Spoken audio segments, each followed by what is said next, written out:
چارسدہ تحصیل شب قدر کے گورنمنٹ ہائی اسکول میں یونین دکانداران مینار بازار کی جانب سے تقریب خلبرداری کا انعقاد کیا گیا۔ تقریب کے مہمان خصوصی پاکستان پیپلز پارٹی شرپو کی صوبائی صدر سکندر ایاز خان شرپو نے نئے کابینہ سے حلف لیا۔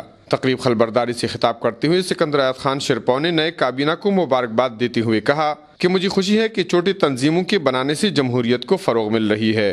انہوں نے کہا کہ آج کل کے دور میں پاکستان جیسے پسماندہ ملک میں معیشت کا ایک اہم رول ہے۔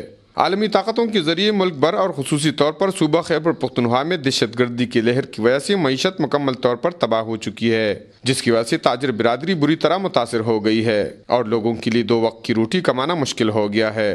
انہوں نے کہا کہ ایسے حالات میں حکومت سے امید رکھی جاتی ہے کہ حکومت عوامی اور خصوصی طور پر تاجر برادری کے مسائل، مہنگائی میں کمی کی کوشش اور بے روزگاری پر توجہ دے گی، مگر افسوس کہ صوبائی حکومت اپنی 3 سالہ دور حکومت میں ایسا نہ کر سکی اور نہ ہی اس بارے میں کوئی بہتر پالیسی بنا سکی۔ انہوں نے تاجر برادری کو پاکستان پیپل پارٹی شرپو کی جانب سے ہر قسم کے تعاون کی یقین دہانی کرائی۔ تقریب سے MPA محمد علی محمد، انجمن دکانداران شب قدر کے صدر رحیم شاہ باچا، نومنتخب صدر مکمل شاہ اور نور احمد نے بھی اپنے خطاب میں تاجر تنظیموں کے مسائل پر روشنی ڈالی۔